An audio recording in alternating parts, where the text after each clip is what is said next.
नमस्कार, विंध्या टाइम्स में आपका स्वागत है। पिछले कई दिनों से लगभग 1 करोड़ छात्र 12वीं की परीक्षा को लेकर असमंजस की स्थिति में थे, लेकिन 1 जून मंगलवार को कक्षा 12वीं की बोर्ड परीक्षा भी रद्द कर दी गई। कोरोना संक्रमण के चलते 10वीं की परीक्षा की तरह इस साल सीबीएसई और आईसीएसई की परीक्षा 12वीं की परीक्षा भी कैंसिल कर दी गई हैं। प्रधानमंत्री नरेंद्र मोदी ने रक्षा मंत्री राजनाथ सिंह, प्रकाश जावड़ेकर, स्मृति ईरानी सहित कई हाई प्रोफाइल मंत्रियों के साथ बैठक के बाद ये फैसला लिया। केंद्रीय शिक्षा मंत्री रमेश पोखरियाल निशंक हालांकि बैठक में शामिल नहीं हो सके क्योंकि उन्हें कोविड-19 कॉम्प्लिकेशंस के कारण एम्स अस्पताल में भर्ती कराया गया था। बैठक के बाद पीएम मोदी ने ट्वीट भी किया कि भारत सरकार ने 12वीं की परीक्षा सीबीएसई बोर्ड परीक्षा रद्द करने का फैसला किया है। व्यापक विचार विमर्श के बाद हमने एक निर्णय लिया जो छात्रों के अनुकूल है, जो हमारे युवाओं के स्वास्थ्य के साथ भविष्य की भी रक्षा करता है।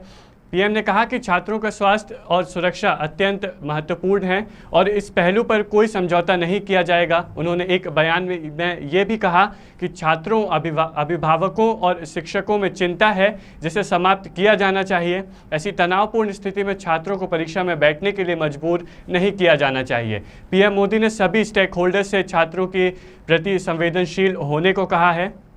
वही बात करें कि 12वीं की परीक्षा रद्द किए जाने की घोषणा होते ही छात्रों को एक बड़ी राहत ज़रूर मिली है। हालांकि अब स्टूडेंट्स को यह चिंता सता रही है कि उनके रिज़ल्ट की गणना कैसे होगी और कॉलेज में दाखिल कैसे होंगे। तो हम आपको बताते हैं कि रिज़ल्ट की गणना कैसे की जाएगी।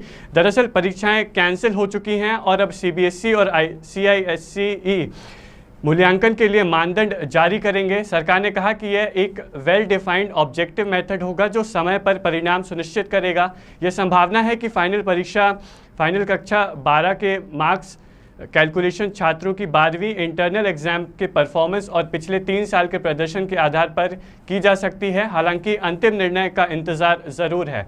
सीबीएसई और सीआईएससीई दोनों ने अपने आधिकारिक बयान में ये कहा है कि वे उन मानदंडों की घोषणा करेंगे जो कक्षा 10 के समान होंगे। बोर्ड ने यह भी कहा कि जो छात्र अपने रिजल्ट से संतुष्ट नहीं होंगे उन्हें स्थिति अनुकूल होने पर लिखित परीक्षा में बैठने का एक और मौका दिया जाएगा।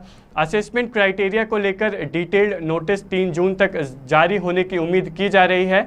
दरअसल 3 जून को ही बोर्ड परीक्षा रद्द करने की मांग वाले मामले की सुनवाई सुप्रीम कोर्ट द्वारा की जाएगी। सरकार को दी गई समय सीमा के भीतर अंतिम निर्णय अदालत के साथ साझा करना था। वहीं अब बोर्ड परीक्षा को लेकर सरकार का फैसला आने के बाद उम्मीद है कि सरकार द्वारा जल्द ही जेईई मेन और नीट सहित कई अन्य प्रवेश परीक्षाओं पर निर्णय की घोषणा की जाएगी। शैक्षणिक स्तर स्थगित होने के कारण रोके गए कॉलेज प्रवेश अब शुरू होंगे। बहुत बहुत धन्यवाद।